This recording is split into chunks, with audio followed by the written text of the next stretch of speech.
ನಮಸ್ಕಾರ ವೀಕ್ಷಕರೇ. ಆರೋಗ್ಯದ ಬಗ್ಗೆ ಎಷ್ಟು ಮಾತಾಡಿದರೂ ಸಾಕಾಗಲ್ಲ ಅಂತ ಅನ್ನೋದು ನನಗಂತೂ ಅನಿಸುತ್ತೆ, ನಿಮಗೂ ಅನಿಸುತ್ತೆ ಅಂತ ನಾನು ಅಂದ್ಕೋತೀನಿ. ನಾನು KS ವಿಮಲಾ, ಇದು ಜನಶಕ್ತಿ ಮೀಡಿಯಾ. ನಮ್ಮ ಜೊತೆಗೆ ಇವತ್ತು ಆರೋಗ್ಯದ ಮುಂದುವರಿದ ಭಾಗದ ಬಗ್ಗೆ ಮಾತಾಡೋದಕ್ಕೆ ಪ್ರಸನ್ನ ಸಾಲಿಗ್ರಾಮ ಅವರಿದ್ದಾರೆ. ನಮ್ಮ ವೀಕ್ಷಕರಿಗೆಲ್ಲ ಪರಿಚಿತರೇ ಅವರು. ಸಾರ್ವಜನಿಕ ಆರೋಗ್ಯ ಅಭಿಯಾನ ಕರ್ನಾಟಕದಲ್ಲಿ ಸಕ್ರಿಯವಾಗಿ ಕೆಲಸ ಮಾಡ್ತಾ ಆರೋಗ್ಯ ಕಾರ್ಯಕರ್ತರಾಗಿ ಒಟ್ಟಾರೆಯಾಗಿ ಅನಾರೋಗ್ಯಕ್ಕೆ ಹೋಗದೇನೆ ಆರೋಗ್ಯವಂತವಾಗಿ ಈ ಸಮಾಜ ಇರಬೇಕು ಅನ್ನುವ ತುಡಿತ ಮಿಡಿತ ಇಟ್ಕೊಂಡು ಕೆಲಸ ಮಾಡ್ತಾ ಇರೋರು. ನಮಸ್ಕಾರ ಪ್ರಸನ್ನ. ನಮಸ್ಕಾರ. ಇವತ್ತು ನಾವು ಕಳೆದ ಬಾರಿ ಚರ್ಚೆ ಮಾಡುವಾಗ ಅಂದರೆ ರಿಪೀಟೆಡ್ಲಿ ಅದು ಬರ್ತಾನೆ ಇರ್ತದೆ, ಒಟ್ಟು ಆರೋಗ್ಯದ ಸಂಬಂಧ ಅಂತನ್ನುವಾಗ. ಬಟ್ ಕಳೆದ ಸಾರಿ ನಾವು ಮಾತಾಡುವಾಗ ಹೇಳ್ತಾ ಇದ್ವಿ, ದಕ್ಷಿಣದ ರಾಜ್ಯಗಳು ಕರ್ನಾಟಕ, ತಮಿಳುನಾಡು, ಆಂಧ್ರ, ತೆಲಂಗಾಣ, ಕೇರಳ, ಈ ಸಮುಚ್ಚಯಗಳೇನಿದ್ದಾವೆ, ಈ ರಾಜ್ಯಗಳ ಒಂದು ಕಂಪ್ಯಾರಿಟಿವ್ ಸ್ಟಡಿ ಅನ್ನೋ ಥರದಲ್ಲಿ ಕರ್ನಾಟಕದ ಪರಿಸ್ಥಿತಿಯನ್ನು ಮುಖ್ಯವಾಗಿ ಇಟ್ಕೊಂಡು ಇದಕ್ಕೆ ಕಂಪೇರ್ ಮಾಡಿಕೊಂಡು ಕೇರಳ ಮತ್ತು ತಮಿಳುನಾಡು ಅನ್ನೋ ಥರದಲ್ಲಿ ಈ ಎಪಿಸೋಡಲ್ಲಿ ತಗೊಳ್ಳೋಕ್ಕೆ ಸಾಧ್ಯ ಆಗೋದಾದರೆ, ನಿಮ್ಮ ಅಬ್ಸರ್ವೇಷನ್ನು ಕೇರಳ ಮತ್ತು ಕರ್ನಾಟಕಕ್ಕೆ ಸಂಬಂಧಪಟ್ಟು ಹೇಗೆ ನೀವು ಇಡಕ್ಕೆ ಬಯಸ್ತೀರಿ? ಓಕೆ, ನೀವು ಶುರು ಮಾಡಿದಾಗ ಒಂದು ವಿಷಯ ಹೇಳಿದ್ರಿ, ಸಮಾಜ ಮತ್ತು ಆರೋಗ್ಯ ಅಂತ. ನಮ್ಮ ಮೊದಲನೇ ಎಪಿಸೋಡಲ್ಲಿ ನಾವು ಇದರ ಬಗ್ಗೆ ಮಾತಾಡಿದ್ವಿ. ಆರೋಗ್ಯ ಅನ್ನೋ ಒಂದು ಪರಿಕಲ್ಪನೆ ಏನು ಅಂದಾಗ ನಾನು ವಿವರಣೆ ಕೊಟ್ಟಿದ್ದೆ. ಹೇಗೆ ಇಂಗ್ಲೆಂಡಲ್ಲಿ ಗ್ಲಾಸ್ಗೋ ಅನ್ನೋ ಒಂದು ಶಹರದಲ್ಲಿ, ಒಂದು ಊರಲ್ಲಿ, ಒಂದು ಏರಿಯಾಗೂ ಇನ್ನೊಂದು ಏರಿಯಾಗೂ ಆಯುರ್ಕಾಲ, ಲೈಫ್ ಎಕ್ಸ್ಪೆಕ್ಟೆನ್ಸಿ 28 ವರ್ಷ ವಯಸ್ಸು ವ್ಯತ್ಯಾಸ.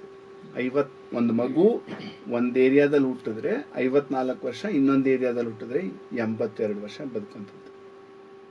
ಈ ಆಯುರ್ಕಾಲದ ವ್ಯತ್ಯಾಸ, ಆ ಮಗು ಎಲ್ಲಿ ಹುಟ್ಟುತ್ತೆ ಅನ್ನೋದೇ ಅದರ ಆರೋಗ್ಯನ ನಿರ್ಣಯ ಮಾಡಬೇಕಾದ್ರೆ ನಾವು ಎಷ್ಟರ ಮಟ್ಟಿಗೆ ನಾವು ಅಸಮಾನತೆ ಬಗ್ಗೆ ನಾವು ಗಮನ ಇಡಬೇಕು ಅನ್ನೋದು ಬಹಳ ಮುಖ್ಯ. ಹಾಗಾಗಿ ಅಸಮಾನತೆ ಎಲ್ಲಿದೆಯೋ ಅಲ್ಲಿ ಅನಾರೋಗ್ಯ. ಇದನ್ನೆಲ್ಲರೂ ಕಟ್ಟಿಟ್ಕೋಬೇಕು.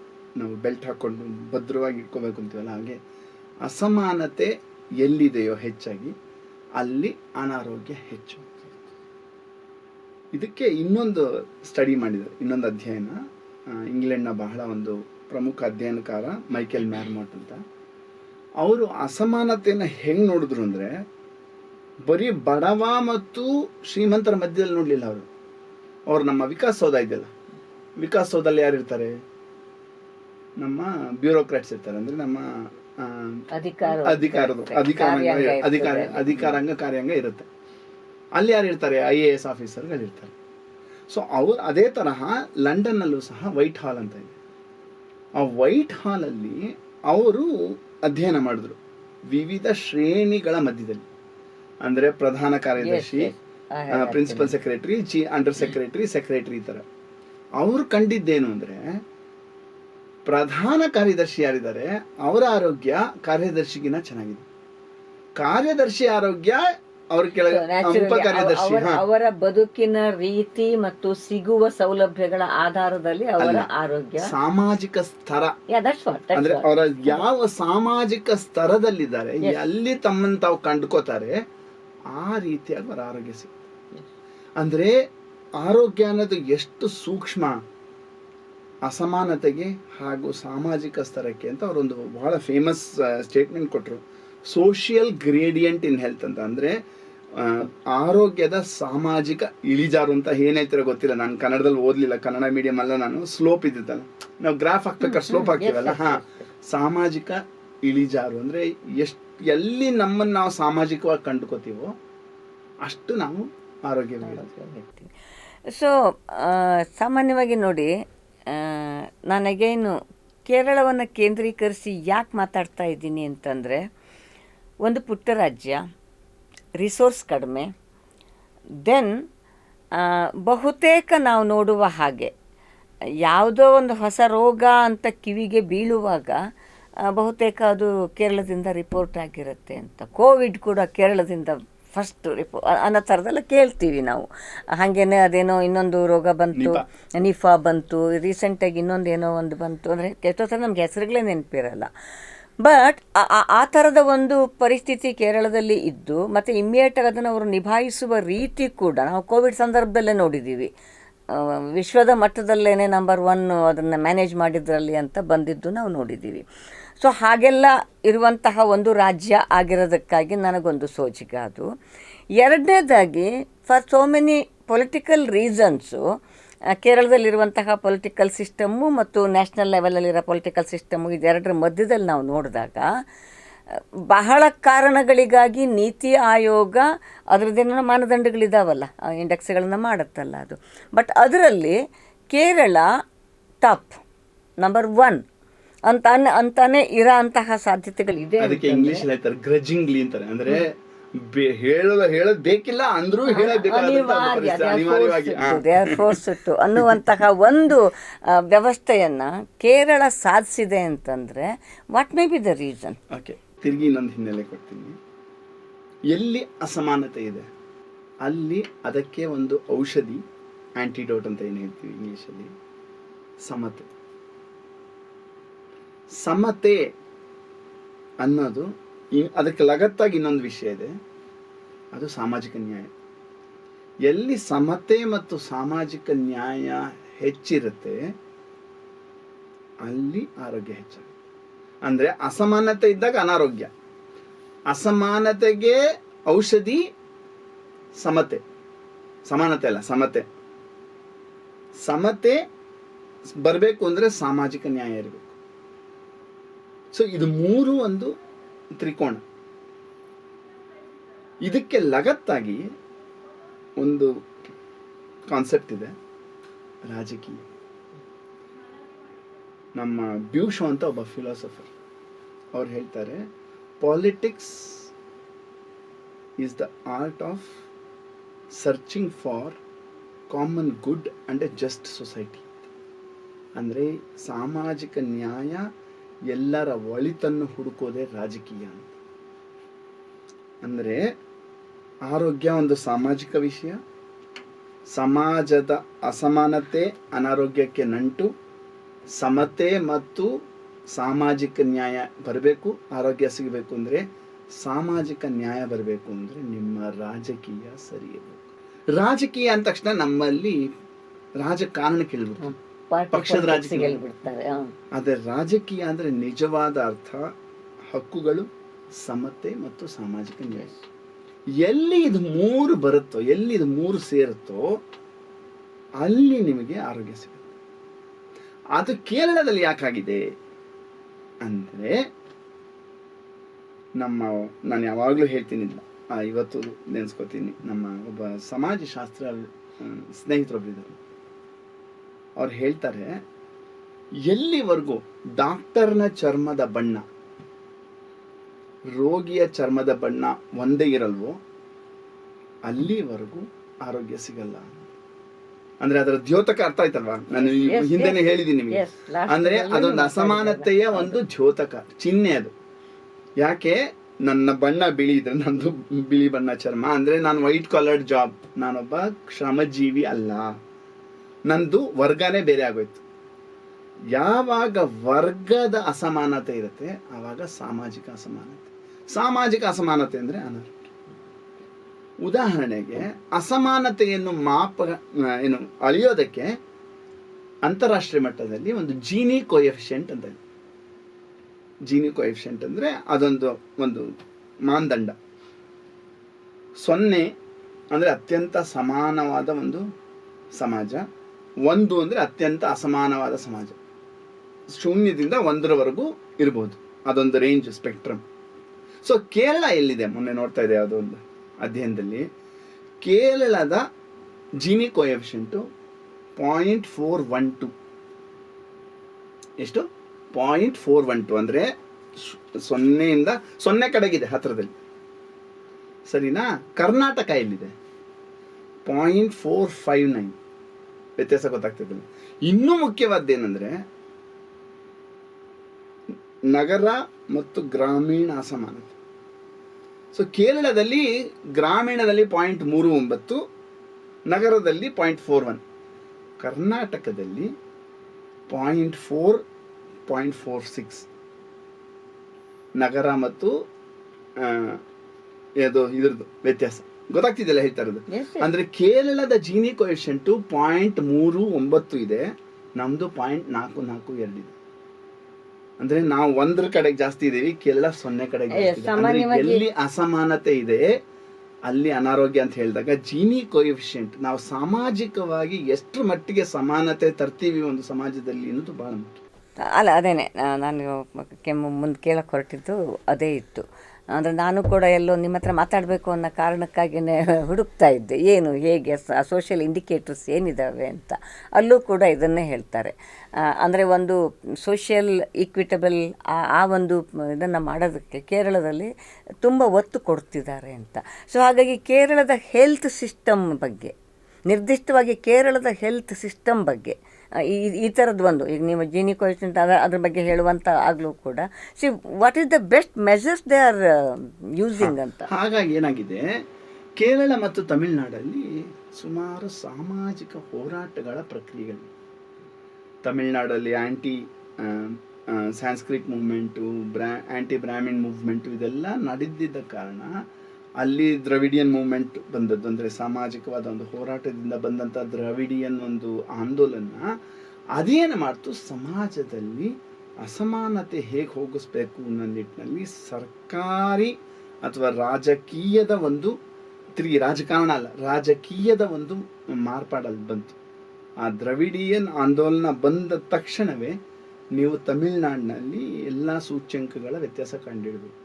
ಅವಾಗೇನಾಗತ್ತೆ, ಒಂದು ರಾಜಕೀಯವಾಗಿ ನೀವು ಹೋರಾಡ್ತಾ ಇದ್ದಾಗ, ಸಮಾನತೆಗಾಗಿ ಹೋರಾಡ್ತಾ ಇದ್ದಾಗ ಏನಾಗತ್ತೆ, ಜನಪರ ಕಲ್ಯಾಣಕಾರಿ ನೀತಿಗಳು, ಜನ ಕಲ್ಯಾಣಿ ಕಾರ್ಯಕ್ರಮ ಅಂತ ಬಂದಾಗ AIADMK ಅಮ್ಮ ಕ್ಯಾಂಟೀನ್ ಶುರು ಮಾಡಿದ್ರೆ, DMK ಮಕ್ಕಳ ತೇಡಿ ಮರುತ್ವಂ ಅಂದ್ರೆ ಮನೆ ಮನೆಗೆ ಹೋಗಿ ಔಷಧಿಗಳನ್ನ ವಿತರಣೆ ಮಾಡುವಂತ ಒಂದು ಕಾರ್ಯಕ್ರಮ. ಅಂದ್ರೆ ಕಲ್ಯಾಣಕಾರಿ ಕಾರ್ಯಕ್ರಮಗಳಿಗೆ ಅಲ್ಲಿ ಪೋಟಿ ಹೆಚ್ಚು. ಹಾಗಾಗಿ ಏನಾಗುತ್ತೆ, ಕೇರಳದಲ್ಲೂ ಸಹ ಕೇರಳದಲ್ಲಿ ಒಂದು ದೊಡ್ಡ ಮೂವ್ಮೆಂಟ್ ನಡೀತು 80ರ ದಶಕದಲ್ಲಿ, ಪೀಪಲ್ಸ್ ಕ್ಯಾಂಪೇನ್ ಫಾರ್ ಡಿಸೆಂಟ್ರಲೈಸೇಷನ್ ವಿಕೇಂದ್ರೀಕರಣ. ಆ ವಿಕೇಂದ್ರೀಕರಣದ ಆ ಒಂದು ಜನ ಹೋರಾಟದ ಒಂದು ಫಲವಾಗಿ ಕೇರಳ ಅತ್ಯಂತ ವಿಕೇಂದ್ರೀಕೃತವಾದ ಒಂದು ರಾಜ್ಯ ಇವತ್ತು. ವಿಕೇಂದ್ರೀಕರಣ ಯಾಕೆ ಬೇಕು ಅಂದರೆ ಜನಗಳಿಗೆ ಸ್ಪಂದಿಸುವುದಕ್ಕೆ ಎಷ್ಟು ಹತ್ರ ಇದ್ರೆ ಅಷ್ಟು ಒಳ್ಳೇದು. ಎಲ್ಲದಕ್ಕೂ ನಾನು ಡೆಲ್ಲಿಗೆ ಹೋಗಬೇಕು, ನನಗೆ ಒಂದು ಔಷಧಿ ಬೇಕು, ಒಂದು ಇದು ಬೇಕು ಅಂದರೆ ಅದು ಕಷ್ಟ ಆಗುತ್ತೆ. ಹಾಗಾಗಿ ಆ ವಿಕೇಂದ್ರೀಕರಣ ಅನ್ನೋದು ಎಷ್ಟು ಮಟ್ಟಿಗೆ ಜನಸ್ಪಂದನೆ, ಜನರಿಗಾಗಿ ಒಂದು ಉತ್ತರದಾಯಿತ್ವ, ಅದು ಹೊಣೆಗಾರಿಕೆ ಅದು ಹೆಚ್ಚಾಯಿತು ಕೇರಳದಲ್ಲಿ. ಹೇಗಾಯಿತು, ಸಾಮಾಜಿಕ ಹೋರಾಟ, ಅದರಿಂದ ಬಂದಂಥ ಸಾಮಾಜಿಕ ಪ್ರಜ್ಞೆ, ಅದರಿಂದ ಬಂದಂಥ ರಾಜಕೀಯ ಪ್ರಜ್ಞೆ. ಇದಕ್ಕೆ ಕ್ರಿಟಿಕಲ್ ಕಾನ್ಷಿಯಸ್ನೆಸ್ ಅಂತೀವಿ. ಪಾಲೋ ಫ್ರೇರೆ ಹೇಳ್ತಾರೆ, ಯಾವುದೇ ಸರ್ಕಾರ ಹೇಗೆ ಇದ್ರೂ ಜನಗಳ ಕ್ರಿಟಿಕಲ್ ಕಾನ್ಷಿಯಸ್ನೆಸ್ ಭದ್ರವಾಗಿದ್ದರೆ, ಜನಗಳಿಗೆ ರಾಜಕೀಯ ಪ್ರಜ್ಞೆ, ರಾಜಕಾರಣ ಪ್ರಜ್ಞೆ ಅಲ್ಲ, ರಾಜಕೀಯ ಪ್ರಜ್ಞೆ ಇದ್ದರೆ ಸಾಮಾಜಿಕವಾಗಿ ನ್ಯಾಯ ಸಿಗುತ್ತೆ, ಸರ್ಕಾರಗಳು ಜನಪರವಾಗುತ್ತೆ. ಉದಾಹರಣೆಗೆ ಇದೇ ಒಂದು ಒಕ್ಕೂಟ ಸರ್ಕಾರ, ನಾನು ಕೇಂದ್ರ ಸರ್ಕಾರ ಅಂತ ಹೇಳಲ್ಲ, ಒಕ್ಕೂಟ ಸರ್ಕಾರ ರೈತರ ವಿರೋಧಿ ಕಾನೂನು ತಂತು. ಅತ್ಯಂತ ಮೆಜಾರಿಟಿ ಅಲ್ಲಾಡ್ಸಕ್ಕಿರಲಿಲ್ಲ. ಆ ಒಂದು ಹುಮ್ಮಸ್ಸಿನಲ್ಲಿ ತಂದಂಥ ರೈತರ ಕಾನೂನು. ಆದರೆ 1 ವರ್ಷದ ನಂತರ ಏನಾಯ್ತು, ಜನರ ಹೋರಾಟದ ಆ ಸಾಮಾಜಿಕ ಹೋರಾಟದಿಂದ, ರೈತರ ಹೋರಾಟದಿಂದ ಹಿಂತೆಗೆದುಕೊಂಡಂಥ ಒಂದು ಪರಿಸ್ಥಿತಿ. ಹಾಗಾಗಿ ನಾವು ಪಾಲೋ ಫ್ರೇರೆನ ನೆನೆಸ್ಕೋಬೇಕು ಯಾವಾಗಲೂ. ಜನಪರ ಹೋರಾಟಗಳು ಯಾವತ್ತೂ ಮುಖ್ಯ, ರಾಜಕೀಯ ಪ್ರಜ್ಞೆ ಬೆಳೆಸೋದು ಬಹಳ ಮುಖ್ಯ. ನಮ್ಮಲ್ಲಿ ಏನಾಗುತ್ತೆ, ರಾಜಕೀಯ ಅಂದ ತಕ್ಷಣ ಬಿಡು ಈ ಪಾರ್ಟಿ ಆ ಪಾರ್ಟಿ ನಾವು ಸ್ವಲ್ಪ ಆಸಕ್ತಿ ಮಾಡ್ತೀವಿ. ಕಳೆದ ಬಾರಿ ಮಾತಾಡುವಾಗ ನೀವು ಕೇರಳದ ಕುಟುಂಬಶ್ರೀ ಬಗ್ಗೆ ಹೇಳ್ತಾ ಇದ್ರಿ, ಸಮ್ ಎಕ್ಸ್ಪೀರಿಯನ್ಸಸ್. ಅದನ್ನೇ ಹೇಳಿದ್ನಲ್ಲ, ಕುಟುಂಬಶ್ರೀ ಬರೋಕ್ಕೆ ಚಾನ್ಸ್ ಇರೋದು ಕೇರಳದಲ್ಲೇ, ಇನ್ನೆಲ್ಲೂ ಆಗಲ್ಲ. ಓಕೆ, ಯಾಕೆಂದ್ರೆ ಅಲ್ಲಿ ಅಷ್ಟು ವಿಕೇಂದ್ರೀಕೃತವಾದ ಒಂದು ವ್ಯವಸ್ಥೆ ಇದೆ. ಸೊ ಒಂದು ಮಹಿಳೆ ಹತ್ರ ಇದೇ ಥರ ನಾನು ಅಧ್ಯಯನ ಮಾಡ್ತಾ ಇದ್ದೆ, ಫೋಕಸ್ ಗ್ರೂಪ್ ಡಿಸ್ಕಷನ್ ಅಂತೀವಿ ಕ್ವಾಲಿಟೇಟಿವ್ ಅನಾಲಿಸಿಸ್ ಅಲ್ಲಿ. ಫೋಕಸ್ ಗ್ರೂಪ್ ಡಿಸ್ಕಷನ್ ಮಾಡ್ಬೇಕಾದ್ರೆ ಒಬ್ಬ ಮಹಿಳೆ ಈ ಪದಗಳನ್ನೇ ಉಪಯೋಗಿಸಿದ್ರು. ನನಗೆ ಒಂದು ಕುರಿ ಶೆಡ್ ಮಾಡಬೇಕಿತ್ತು, ನಾನು ಹೋಗಿ ಪಂಚಾಯತ್ನ ಆಫೀಸ್ನಲ್ಲಿ ಒಂದು ಅರ್ಜಿ ಎಸೆದು ಬಂದೆ, ಒಂದು ವಾರದಲ್ಲಿ ನನಗೆ ಕುರಿ ಶೆಡ್ ಬಂತು. ಆ ರೀತಿಯಾದಂಥ ಒಂದು ಸಶಕ್ತೀಕರಣ, ಸಬಲೀಕರಣ ನಿಮಗೆ ವಿಕೇಂದ್ರೀಕರಣದಿಂದ ಸಿಗುತ್ತೆ, ರಾಜಕೀಯ ಪ್ರಜ್ಞೆಯಿಂದ ಸಿಗುತ್ತೆ. ರಾಜಕೀಯ ಪ್ರಜ್ಞೆ ಇಲ್ಲ ಅಂದರೆ ಅವ್ರು ಏನು ಕೊಡ್ತಾರೋ ಅದನ್ನು ತಗೊಂಡು ಅವ್ರು ಕೊಟ್ಟರು, ಇಲ್ಲ ಅಂದರೆ ಅಷ್ಟೇ ನನ್ನ ಹಣೆ ಬರ ಅಂತ ಇರೋದು. ಸೊ ರಾಜಕೀಯ ಪ್ರಜ್ಞೆಯಿಂದ ಬರುವಂಥದ್ದು ನೆಕ್ಸ್ಟ್ ಸ್ಟೆಪ್ಪು ಸಶಕ್ತೀಕರಣ. ಅದು ನಮ್ಮ ಫೆಮಿನಿಸ್ಟ್ ಮೂವ್ಮೆಂಟ್ಗಳಲ್ಲಿ ನೋಡ್ಬೋದು ನಾವು. ಎಲ್ಲಿ ರಾಜಕೀಯ ಸಾಮಾಜಿಕ ಪ್ರಜ್ಞೆ, ಅಲ್ಲಿಂದ ರಾಜಕೀಯ ಪ್ರಜ್ಞೆ, ಅಲ್ಲಿಂದ ಸಬಲೀಕರಣ, ಸಶಕ್ತೀಕರಣ. ಇದಾದಾಗ ಜನರ ಆರೋಗ್ಯ ಸುಧಾರಣೆ. ಇನ್ಫ್ಯಾಕ್ಟ್ ಹೇಳೋದೇ ಅದು, ಆರೋಗ್ಯದ ಏನು ಅಸಮಾನತೆ ಇದೆ ಅದು ಅಧಿಕಾರದ ಅಸಮಾನತೆ. Power inequality is health inequality ಅಂತೀವಿ. ಅಂದರೆ ಎಲ್ಲಿ ಜನ ಸಬಲೀಕೃತವಾಗಿಲ್ವೋ ಅಲ್ಲಿ ಅನಾರೋಗ್ಯ ಹೆಚ್ಚು. ಜೀವಿತಾವಧಿ ಅಥವಾ ನೀವು ಆಯುರ್ಕಾಲ ಆಯುರ್ಕಾಲ ಅಂತ ನೀವು ಹೇಳ್ತೀವಿ, ಲೈಫ್ ಎಕ್ಸ್ಪೆಕ್ಟೆನ್ಸಿ ಅಂತ. ಕೇರಳದಲ್ಲಿ 75 to 77, ಕರ್ನಾಟಕದಲ್ಲಿ 70-73. ಅದೂ ಇತ್ತೀಚಿನ ವರ್ಷಗಳಲ್ಲಿ. 70 ಅಂತನ್ನೋದನ್ನು ಒಂಥರ ಕನ್ಸಿಡರ್ ಮಾಡೋಕ್ಕೆ ಸಾಧ್ಯವೇ ಇಲ್ಲದೆ ಇರೋ ಕಾಲಘಟ್ಟ ಕೂಡ ಇತ್ತು. ದೆನ್ ಶಿಶು ಮರಣ ಡಬಲ್ ಡಿಜಿಟ್ಟಿಂದ ನೀವು ಸಿಂಗಲ್ ಡಿಜಿಟಿಗೆ ತರಬೇಕು ಅಂತನ್ನುವ ಚರ್ಚೆಗಳು ಒಕ್ಕೂಟ ಸರ್ಕಾರದಲ್ಲಿ ನಡೀತಾ ಇರುವಾಗ ಇಲ್ಲಿ ಕೇರಳದಲ್ಲಿ 1000ಕ್ಕೆ 5, ಕರ್ನಾಟಕದಲ್ಲಿ 14. 14ರ ಹಂತದಲ್ಲಿದೆ. ಆಲ್ ಇಂಡಿಯಾದಲ್ಲಿ ಅದು ಇನ್ನೂ ಜಾಸ್ತಿನೇ ಇದೆ. ದೆನ್ ಮಾತೃ ಮರಣ, ಅದನ್ನು 1 ಲಕ್ಷಕ್ಕೆ ಅಂತ ನಾವು ಗುರುತಿಸ್ತೀವಿ. ಸೊ ಕೇರಳದಲ್ಲಿ 19, ಕರ್ನಾಟಕದಲ್ಲಿ 69, ಆಲ್ ಇಂಡಿಯಾ 97. ಸೊ ಎಲ್ಲಿಂದ ಎಲ್ಲಿಗೆ 19 ಎಲ್ಲಿ 97 ಎಲ್ಲಿ? ಸೊ ಇಂಥವುಗಳನ್ನು ನನಗೇನು ಹೇಳೋದು ಅಂದರೆ, ಒಂದು ಕೇಳುವ ಅಧಿಕಾರವನ್ನು ಜನ ಉಳಿಸ್ಕೊಂಡಿದ್ದಾರೆ ಅಂತ ಅನ್ನುವಾಗಲೇ ಅಧಿಕಾರದಲ್ಲಿ ಇರುವವರು ಕೊಡುವ ಅದನ್ನು ನೀವು ಹೆಂಗೆ ಕೊಡೋದಲ್ಲ, ಅದಕ್ಕೊಂದು ಕಾಂಡ್ಯೂಟ್ ಅಂತ ಇಂಗ್ಲಿಷಲ್ಲಿ, ಅಂದ್ರೆ ಅದಕ್ಕೊಂದು ರಸ್ತೆ ಮಾಡ್ತಾರಷ್ಟೇ. ರಾಜಕೀಯ ಪ್ರಜ್ಞೆ ಎಲ್ಲಿರುತ್ತೆ ಅಲ್ಲಿ ತನ್ನಂತಾನೆ ರಸ್ತೆ ಆಗುತ್ತೆ. ನಾನು ಹೇಳೋದೇನಂದ್ರೆ, ಈಗ ಫಾರ್ ಎಕ್ಸಾಂಪಲ್ ಫಾರ್ ಎಕ್ಸಾಂಪಲ್ ನೀವು ಬಜೆಟರಿ ಅಲೋಕೇಶನ್ನ ಮಾಡುವಾಗ ರೋಸಿ ಪಿಕ್ಚರ್ಗಳನ್ನು ಕೊಟ್ಟು ಯಾರ್ಯಾರಿದ್ದು ಕೋಟು, ಅಂಬೇಡ್ಕರ್ದು ಕೋಟು, ಬಸವಣ್ಣಂದು ಕೋಟು, ಇನ್ನೊಂದು ಕೋಟು, ಮತ್ತೊಂದು ಕೋಟು ಎಲ್ಲ ಮಾಡಿಬಿಟ್ಟು ಬಜೆಟ್ಟಿಗೂ ಕೋಟ್ ತೋರಿಸಿ, ಆಯಿತಾ, ಏನೋ ಇದೆ ಅಂತ ಅನ್ನುವ ಹಾಗೆ ಮಾಡಿ ಕೂಡ ಮಾಡಲಿಕ್ಕೆ ಬರ್ತದೆ. ಅದು ರಸ್ತೆನೇ. ಆದರೆ ಈ ರಸ್ತೆಯಲ್ಲಿ ಸರಾಗವಾಗಿ ಬಂಡಿಗಳು ಚಲಿಸ್ತವೆ. ಅದು ಹೇಗೆ ಅಂತ ಬೇಕು ನನಗೆ. ಒಂದು ತಿರುಗಿ ಹೇಳ್ತಾ ಇದ್ದೀನಿ, ಕೇರಳದ ಸಮಾಜದ ಒಂದು ವೈಶಿಷ್ಟ್ಯತೆ ಏನು ಅಂದರೆ ಅದೇ ಒಂದು ಪ್ರಜ್ಞಾವಂತ ಸಮಾಜ. ಎರಡನೇದು ಅಲ್ಲಿಂದ ಬಂದದ್ದು ಮಹಿಳಾ ಸಾಕ್ಷರತೆ. ಮಹಿಳಾ ಸಾಕ್ಷರತೆ ಎಲ್ಲಿ ಹೆಚ್ಚೋ ಅಲ್ಲಿ ಮಾತೃಮರಣ ಕಮ್ಮಿ. ಬಟ್ ನಾನು ಹೇಳ್ತಾ ಇರೋದೇನೆಂದರೆ, ಅಂದರೆ ನಾನು ನೀತಿ ಆಯೋಗದ ಮಾನದಂಡಗಳನ್ನು ಇಟ್ಕೊಂಡೇ ನಾನು ಮಾತಾಡ್ತಾ ಇರೋ ಅಂಥದ್ದು. ಆ ಯೂನಿಫಾರ್ಮ್ ಅಕ್ಸೆಸ್, ಈಗ ನಾವಿಲ್ಲಿ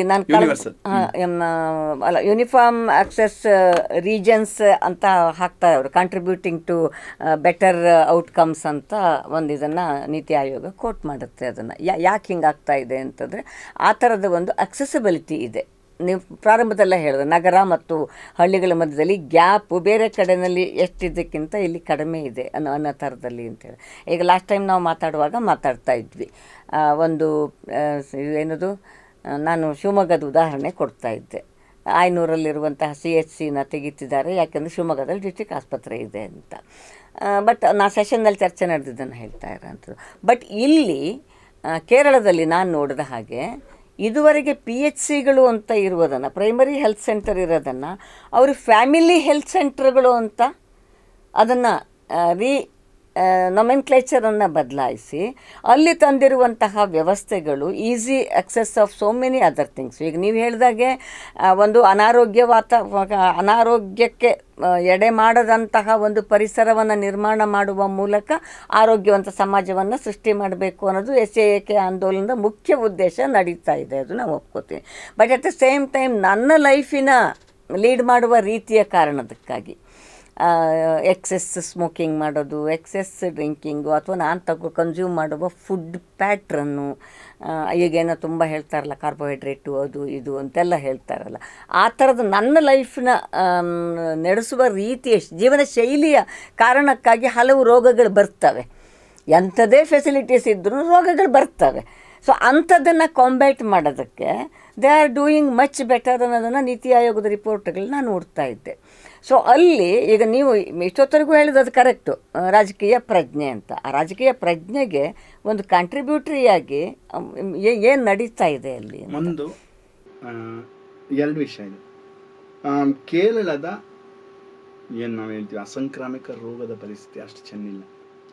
ಅದಕ್ಕೆ ನಾವು ಸೈನ್ಸಲ್ಲಿ ಹೇಳ್ತೀವಿ ಡಿಮೋಗ್ರಾಫಿಕ್ ಟ್ರಾನ್ಸಿಷನ್ ಅಂತೀವಿ. ಅಂದರೆ ಮೊದಲು ಸಾಂಕ್ರಾಮಿಕ ರೋಗಗಳಿರುತ್ತೆ, ಅದಾದ ನಂತರ ಹೆಂಗೆ ಸಮಾಜ ಬೆಳೆಯುತ್ತಾ ಹೋಗುತ್ತೋ, ಅಂದರೆ ಹೆಂಗೆ ವೃದ್ಧಿ ಆಗುತ್ತಾ ಹೋಗುತ್ತೋ, ವಿಕಾಸವಾಗುತ್ತಾ ಹೋಗುತ್ತೋ, ಆವಾಗ ಅಸಂಕ್ರಾಮಿಕ ರೋಗಗಳು ಹೆಚ್ಚುತ್ತೆ ಅಂತ. ಸೊ ಹಾಗಾಗಿ ಕೇರಳ, ತಮಿಳುನಾಡು ಎರಡರಲ್ಲೂ ಆ ಸಮಸ್ಯೆ ಇದೆ.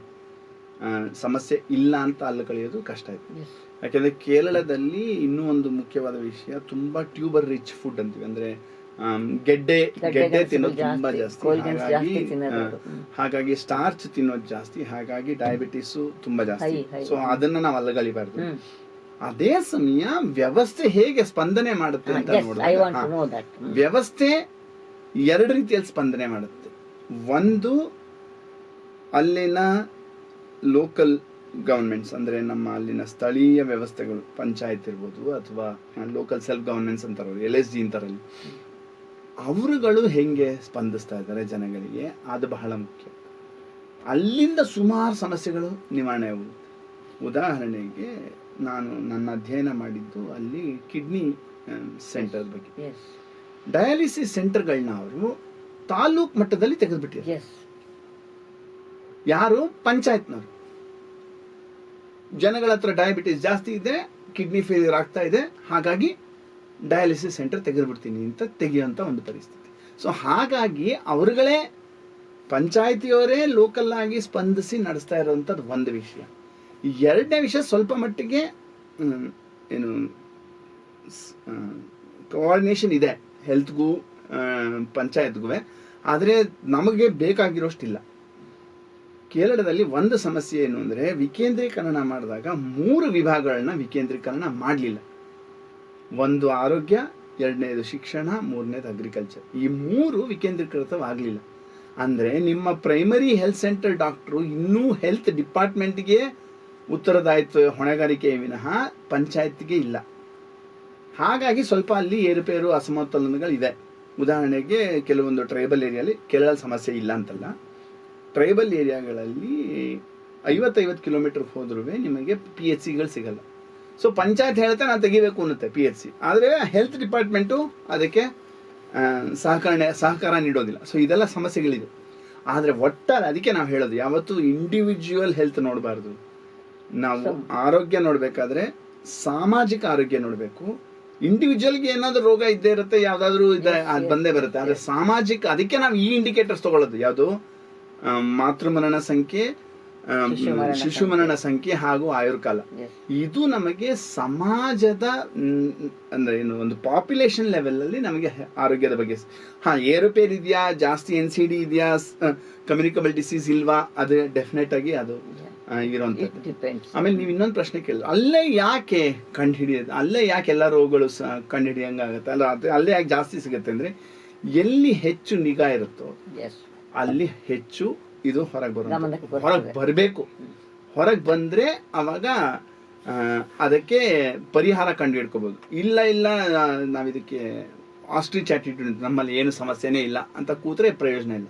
ಸೊ ಆ ಒಂದು ವಿಷಯದಲ್ಲಿ ಕೇರಳ ಮತ್ತೆ ತಿರುಗಿ ಕಲ್ಯಾಣಕಾರಿ ನೀತಿಯಲ್ಲಿ, ಜನಸ್ಪಂದನೆ ನೀತಿಯಲ್ಲಿ ಅವರು ನಿಗಾವಣೆ ತುಂಬ ಚೆನ್ನಾಗಿ, ಸರ್ವೇಲೆನ್ಸ್ ತುಂಬ ಚೆನ್ನಾಗಿದೆ. ಡಿಸೀಸ್ ಸರ್ವೇಲೆನ್ಸ್ ತುಂಬಾನೇ ಕಟ್ಟುನಿಟ್ಟಾಗಿ ನಡೆಯುವಂಥದ್ದು.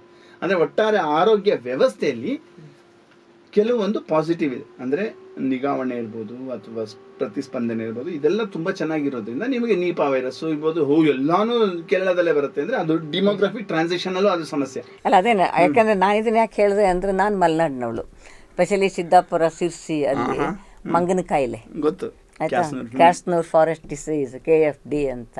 ಇಲ್ಲಿ KFD ಇದೆ ಅಂತ ಈಗಲೂ ಮರಗಳ ಮೇಲೆ ಬೋರ್ಡ್ಗಳಿದ್ದಾವೆ. ಆದರೆ ಇವತ್ತಿನವರೆಗೆ, ಕಳೆದ ವರ್ಷವೂ ಜನ ಸತ್ತಿದ್ದಾರೆ ಅದಕ್ಕೆ. ಬಟ್ ದೇರ್ ವಾಸ್ ಅಂಥದ್ದೊಂದು ಅಟೆನ್ಷನ್ನೇ ಇಲ್ಲ. ಈಗ ಒಬ್ಬರು ಸತ್ರು, 10 ಜನ ಸತ್ರು, 100 ಜನ ಸತ್ರು, ಸಾವೇ ತಾನೆ. ಸರ್ವೇಲೆನ್ಸ್ ಹಾಂ ಸರ್ ನಾನು ಹಾಗೆ ಹೇಳಿದ್ದು ಹಾಗಾಗಿ ಈಗ ಅಲ್ಲೇನು ನಾನು ಹುಟ್ಟಿ ಬೆಳೆದ ಏರಿಯಾದಲ್ಲಿ ಜನ ಕೇಳಿಲ್ವಾ, ಜನ ಹೋರಾಟ ಮಾಡಿಲ್ವಾ, ಜನಪ್ರತಿನಿಧಿಗಳನ್ನ ಕೇಳಿಲ್ವಾ, ಜನಪ್ರತಿನಿಧಿಗಳು ಬಂದಿಲ್ವಾ, ಅಲ್ಲಿಂದನೇ ಚೀಫ್ ಮಿನಿಸ್ಟ್ರು ಆ ಕಾಲದಲ್ಲೇ ಆಗಲಿಲ್ವಾ? ಆಯಿತಾ, Sri Ramakrishna Hegde was chief minister from that area only, very ಆ ಏರಿಯಾದಲ್ಲೇ ಹುಟ್ಟಿ ಬೆಳೆದ ಮನುಷ್ಯ ಅವರು. ಈವನ್ ದೆನ್ ಅಲ್ಲಿಗೆ ಗಮನವೇ ಸಿಕ್ಕಲಿಲ್ವಲ್ಲ. ಹಾಗಾಗಿ ನಾನು ಹೇಳ್ತಾ ಇರೋದು ಅಂದರೆ ಜನರಿಂದ ಅಂಥದ್ದೊಂದು ಇದ್ದರೂ ಕೂಡ ಆಚೆ ಕಡೆಯಿಂದ ಒಂದು ಪೊಲಿಟಿಕಲ್ ವಿಲ್ ಇಲ್ಲದೆ ಇದ್ದರೆ, ಜನರಲ್ ರಾಜಕೀಯ ಪ್ರಜ್ಞೆ ಇದೆ, ಬಟ್ ರಾಜಕಾರಣವನ್ನು ಮಾಡುವ ಕಡೆ ಒಂದು ರಾಜಕೀಯ ಇಚ್ಛಾಶಕ್ತಿ ಇಲ್ಲದೆ ಇದ್ದರೆ, ಇಚ್ಛಾಶಕ್ತಿ ಸೃಷ್ಟಿ ಮಾಡದೆ ಪ್ರಜ್ಞೆ ರಾಜಕೀಯ ಪ್ರಜ್ಞೆ ಅಷ್ಟಿಲ್ಲ ಅಲ್ಲ, ಅಷ್ಟಿಲ್ಲ, ನಾವು ಒಪ್ಕೋತೀನಿ. ಈವನ್ ದೆನ್ ಒಂದು ಕಾಳಜಿಯ ಅದು ಬೇಕಾದಾಗ ಯಾರು ಆ ರಾಜಕಾರಣವನ್ನು ಮಾಡ್ತಾ ಇದ್ದಾರೋ ಅವರಿಗೂ ಕೂಡ ನೆಲದ ವಾಸ್ತವದಲ್ಲಿ ಬದುಕಬೇಕು ಅವರು. ನಾನು ಅದನ್ನು ಹೇಳೋದು. ಹಾಗಾಗಿ ಆ ಡಿಸಿಷನ್ ಮೇಕಿಂಗು ಅಥವಾ ಒಂದು ಡೆಲಿವರಿ ಸಿಸ್ಟಮನ್ನು ಡೆವಲಪ್ ಮಾಡುವ ಕಡೆಗೆ ಆ ಪ್ರಜ್ಞೆ ಬೇಕಲ್ಲ, ಜನಪ್ರಜ್ಞೆ ಬೇಕಲ್ಲ. ಆ ನೆಲೆಯಲ್ಲಿ ನಾನು ಅಲ್ಲಿ ನಿಫಾ ಇನ್ನೊಂದು ಮತ್ತೊಂದು ಅದನ್ನು ಕಂಟೈನ್ ಮಾಡಿದಂಥದ್ದು ಅಂತ ಅನ್ನೋದನ್ನು ಕೂಡ ನಾನು ಹೇಳ್ತಾ ಇದ್ದಂಥದ್ದು.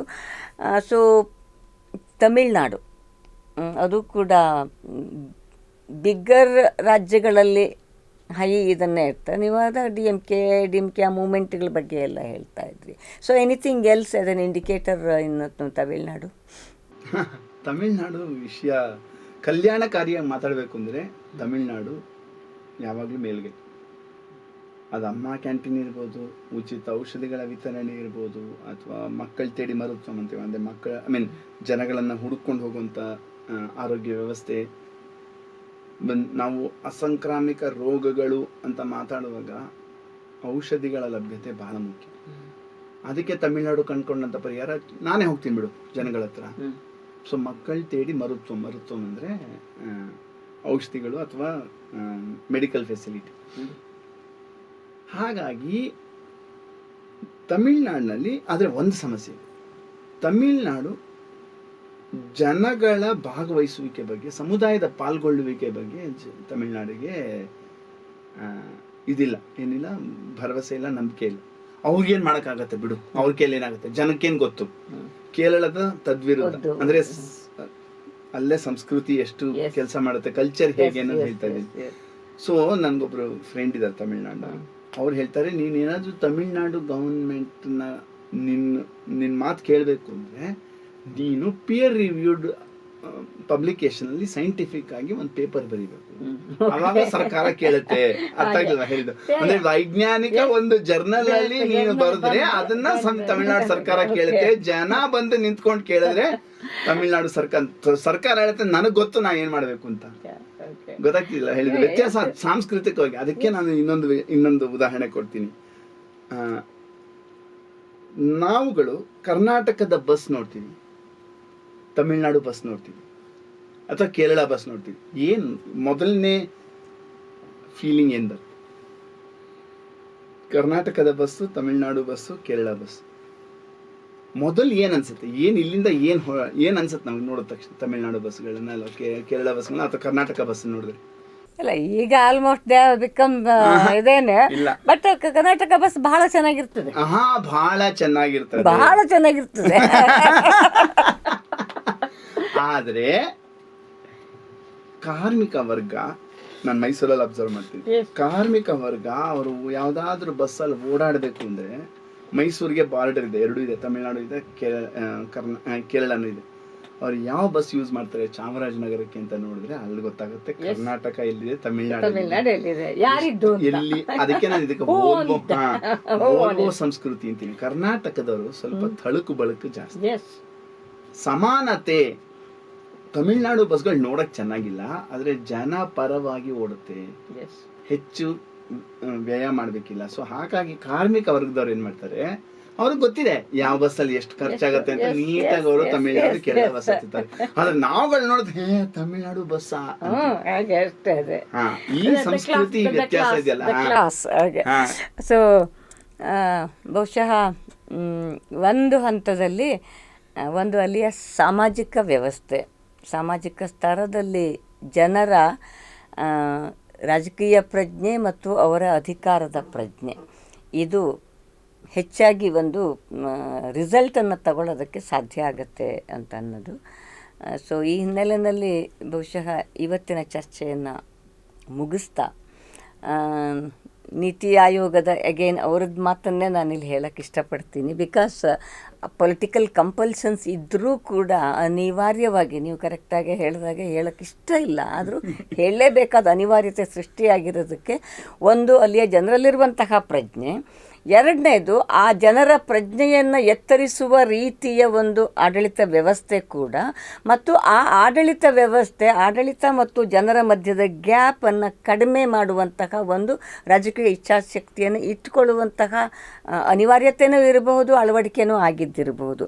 ಸೊ ಹಾಗಾಗಿ ನೀತಿ ಆಯೋಗದ ಪ್ರಶ್ನೆ ಅದನ್ನೇ ಹೇಳ್ತಾ ಹೊರಟ್ರೆ, ಕೇರಳದಲ್ಲಿನ ಉತ್ತಮ ಫಲಿತಾಂಶಕ್ಕೆ ಕಾರಣಗಳೇನು ಅಂತ ಅವರು ಇದು ಮಾಡ್ತಾರೆ ಅಂದರೆ, ಶಿಕ್ಷಣ ಮತ್ತು ಆರೋಗ್ಯಕ್ಕೆ ಕೊಡುವ ಮೊದಲ ಆದ್ಯತೆ ಮತ್ತು ಸದೃಢ ಸಾರ್ವಜನಿಕ ಆರೋಗ್ಯ ವ್ಯವಸ್ಥೆಗೆ ಅಲ್ಲಿರುವಂತಹ ಮಾದರಿಯನ್ನು ಒಪ್ಕೊಳ್ಳೇಬೇಕಾದಂಥದ್ದನ್ನು ಅಲ್ಲಿಯ ಪೊಲಿಟಿಕಲ್ ಸಿಸ್ಟಮ್ಮು ಮಾಡಿರೋ ಅಂಥದ್ದು ಅಂತ ಅನ್ನೋದನ್ನು ಬೇಕಾದಷ್ಟು ಜನ ಇದನ್ನು ಮಾಡೋದು. ಮತ್ತು ಕೇರಳದಲ್ಲಿಯ ಲೈಫ್ ಎಕ್ಸ್ಪೆಕ್ಟೆನ್ಸಿ ಅಥವಾ IMR, MMR ಇವುಗಳು ಅಥವಾ ಹ್ಯೂಮನ್ ಇಂಡೆಕ್ಸು ಇದನ್ನೆಲ್ಲ ನೋಡೋದಕ್ಕೆ ಹೊರಟ್ರೆ ಪೂರ್ವ ಸುರಕ್ಷಾ ಕ್ರಮಗಳಿಗೆ ಹೆಚ್ಚು ಒತ್ತು ಕೊಡೋ ಅಂಥದ್ದು, ಮತ್ತು ಸಾಮಾಜಿಕ ಸ್ತರದ ಸಮಾನತೆಯತ್ತ ಹೆಚ್ಚು ಗಮನ ಮತ್ತು ಲಿಂಗಾಧಾರಿತ ಪ್ರಗತಿ. ನೀವು ಕರೆಕ್ಟಾಗಿ ಗುರುತಿಸಿದಾಗೆ ಶಿಕ್ಷಣದ ಹಂತ ಓವರಾಲ್ ಸಾಕ್ಷರತೆಯೇ ಹೈ, ಮಹಿಳಾ ಸಾಕ್ಷರತೆಯೂ ಹೆಚ್ಚಿರೋ ಕಾರಣಕ್ಕಾಗಿ ಹಾಗಾಗಿ ಅಲ್ಲಿ ಇದು ಕೂಡ TFRಗಳು ಕೂಡ ಟೋಟಲ್ ಫರ್ಟಿಲಿಟಿ ರೇಟು ಕೂಡ ಇರೋ ಅಂಥದ್ದು. ಸೊ ಈ ಹಿನ್ನೆಲೆಯಲ್ಲಿ ನಮಗಿದ್ದಿದ್ದು ಒಟ್ಟು ಆರೋಗ್ಯ ವ್ಯವಸ್ಥೆ ಅಂತ ಅನ್ನುವಾಗ ಪಕ್ಕದ ರಾಜ್ಯಗಳು ಅದನ್ನು ಸಾಧಿಸೋಕ್ಕೆ ಸಾಧ್ಯ, ಆದರೆ ನಮ್ಮ ರಾಜ್ಯ ಯಾಕೆ ಸಾಧಿಸಬಾರ್ದು ಅನ್ನುವಂತಹ ಒಂದು ನೆಲೆಯಲ್ಲಿ ಈ ಚರ್ಚೆ ಮಾಡೋದಕ್ಕೆ ಬಂದಿದ್ದಕ್ಕೆ ನಿಮಗೆ ನಾನು ಧನ್ಯವಾದಗಳನ್ನು ಹೇಳ್ತಾ, ವೀಕ್ಷಕರೇ ಇದಾಗಿತ್ತು ನಮ್ಮ ಈ ಚರ್ಚೆ. ಇಂತಹ ಚರ್ಚೆಗಳನ್ನು ಇನ್ನಷ್ಟು ನಾವು ಮುಂದುವರಿಸಬೇಕು ಮತ್ತು ಈ ಸಮಾಜದಲ್ಲಿ ಮತ್ತೊಬ್ಬರನ್ನು ನೋಡಿ ನಾವು ಕಲಿತಾ ಅದು ಪ್ರಗತಿಯತ್ತ ಸಾಗುವಂತಹ ನೆಲೆಯಲ್ಲಿ ಒಂದಿಷ್ಟು ಬೆಳಕು ಚೆಲ್ಲೋದಷ್ಟೇ ಉದ್ದೇಶ. ಚರ್ಚೆಯನ್ನು ಮುಗಿಸುವ ಮುನ್ನ ನೀವಿನ್ನೂ ನಮ್ಮ ಜನಶಕ್ತಿ ಮೀಡಿಯಾದ ಸಬ್ಸ್ಕ್ರೈಬರ್ಸ್ ಆಗಿಲ್ಲದೆ ಇದ್ದರೆ ಪಕ್ಕದಲ್ಲೊಂದು ಬೆಲ್ ಐಕಾನ್ ಇದೆ, ಅದನ್ನು ಪ್ರೆಸ್ ಮಾಡಿದ್ರೆ ನೀವು ಸಬ್ಸ್ಕ್ರೈಬರ್ ಆಗ್ತೀರಿ. ಹಾಗೆಯೇ JOIN 4 ಅಕ್ಷರ, ಅದರ ಮೂಲಕ ನಮ್ಮ ಜೊತೆಗೆ ನೀವು ಜಾಯಿನ್ ಆಗಿ ನಿಮ್ಮ ಕೈಯಿಂದ ಅದು ಸಹಾಯವನ್ನು ಮಾಡಿದರೆ ಒಟ್ಟಿಗೆ ಒಂದು ಸದೃಢ ಸ್ವಸ್ಥ ಸಮಾಜಕ್ಕಾಗಿ ಕೆಲಸವನ್ನು ಮಾಡಬಹುದು. ನಮಸ್ಕಾರ.